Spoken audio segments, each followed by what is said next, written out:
His picture's been shared thousands of times on social media. The homeless Springfield man, known only as Big Randy, died on a cold November night. But as you're about to see, there's much more to his story. I've never hid the fact that he was homeless. I've talked about everybody, all my family and friends, everybody knows. He lived a life his loved ones would never understand. Since '09, he's been on the streets in Springfield, steady. Renette Losh says her older brother Randy was troubled even as a child and developing a crippling addiction to alcohol as an adult. You always hope that somebody's going to change, but I realized at that age he probably wasn't going to. Life on the streets for Randy meant heartache for his family. Countless times they tried rehab, but Randy was unable to rise above. Then last week, the news his family had been expecting. Randy died in a Springfield parking garage just days before Thanksgiving. I was just taken aback. Renette hadn't seen her brother in years, but there was his picture on Facebook. I said, "This is my brother." I had to look at it for a minute.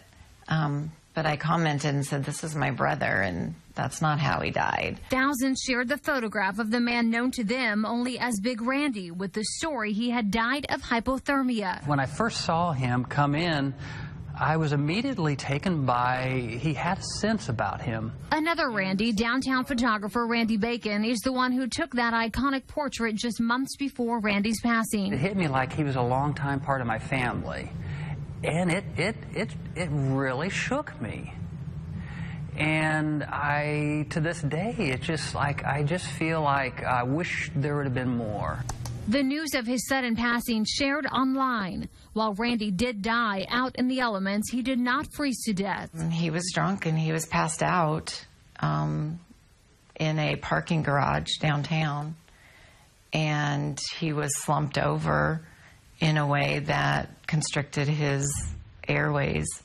So I think the autopsy report says asphyxiation due to alcohol. This last photograph of Randy, now a precious treasure for those who knew him best.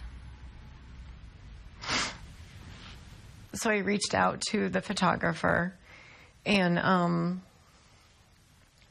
asked him, if he could give me some information about that picture and if I could use it for his memorial.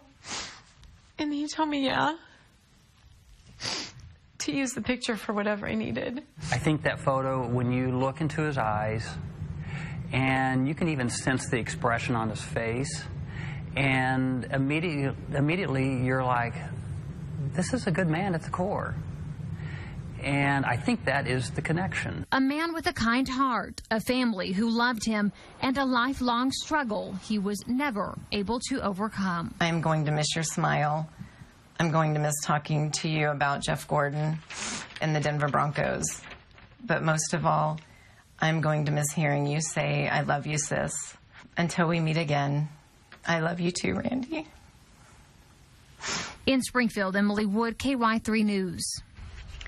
Randy's family also wanted to share that he was a man of faith, and they believe they will see him again someday.